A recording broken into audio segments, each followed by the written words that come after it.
I thank the gentlelady from Illinois for this fine session this evening.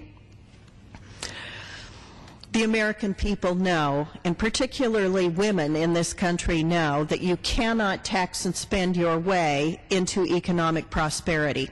And furthermore, you cannot tax during a recession. Yet that is what is being proposed, and those taxes will fall on you.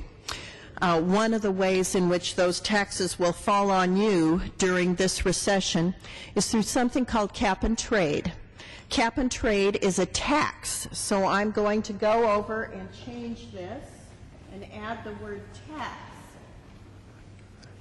And I want to talk specifically about how it's going to affect family budgets.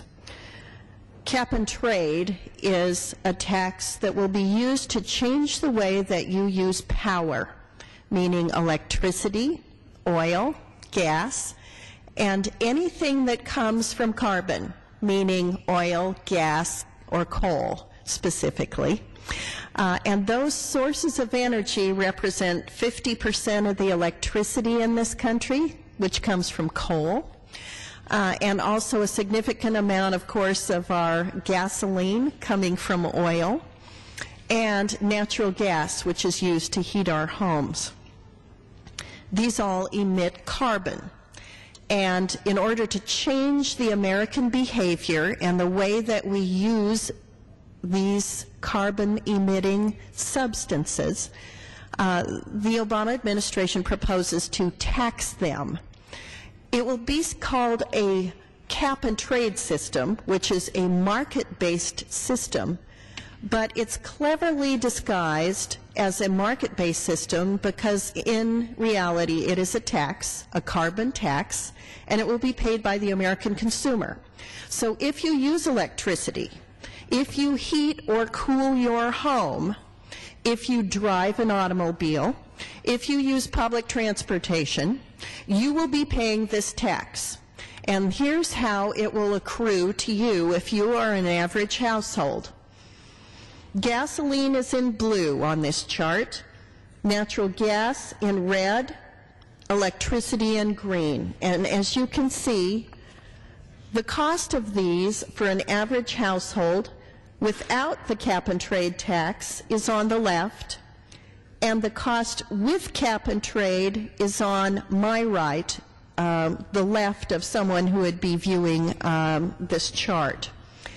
So you'll see it'll have a 9% increase for electricity in the average home, 14% increase for natural gas, and a 16% increase for gasoline in the average home.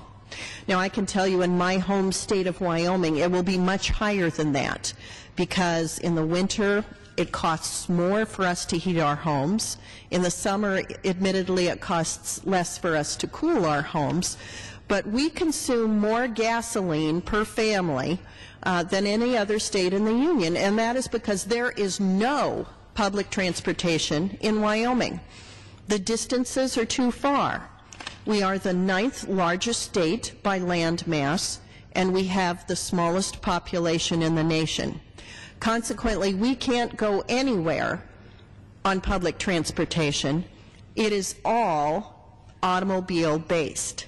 That's why we consume more gasoline than other states, and that's why the effects of this tax will fall very heavily on people who live in rural areas and also in areas with extreme climate changes or extreme temperature changes, places that must heat their homes in the winter and cool their homes in the summer.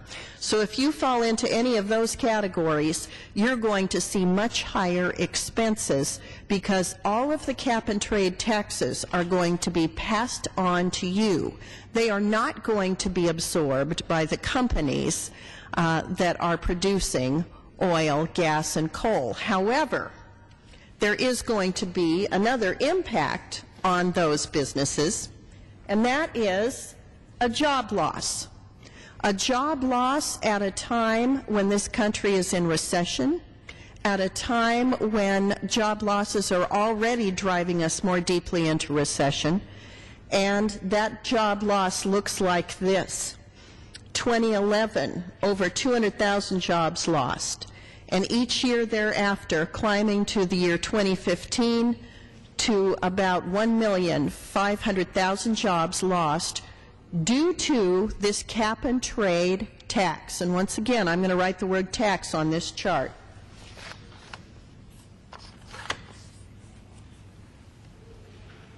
What's worse, this is being foisted on the American people in the name of climate change, in the name of global warming.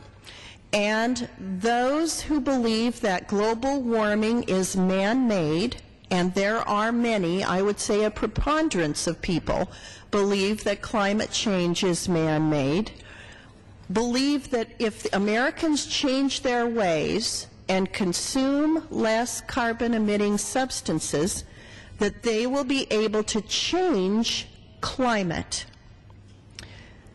I learned last week in the Natural Resources Committee from an international expert on energy and climate that that is not the case, that America could cease all economic activity, that Japan could cease all economic activity, and that Europe could cease all economic activity.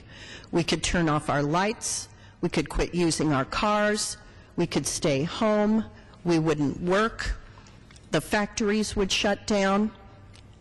In all three of those large economies, and it is not going to have one iota of influence on the amount of carbon in the atmosphere unless China, Russia, and India change their climate policies.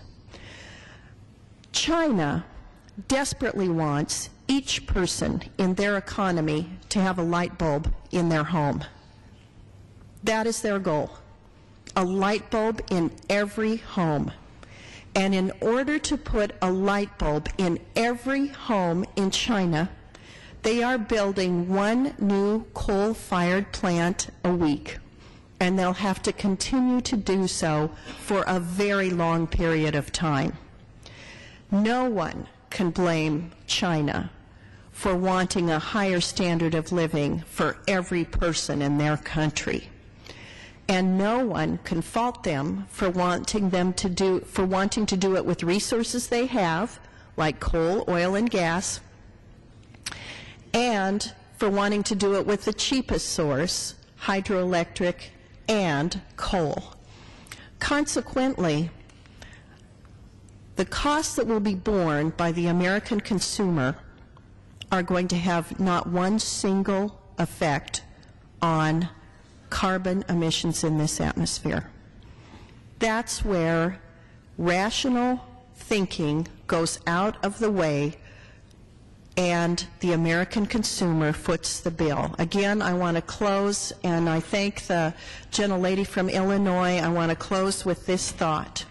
You can't tax and spend your way out of a recession, and taxing during a recession is the absolute worst consequence on a family in America in the 21st century with these problems. I thank you, gentlelady, for your time. I thank the gentlelady from Wyoming. Thank you for your expertise on this issue. I think that you've really been able to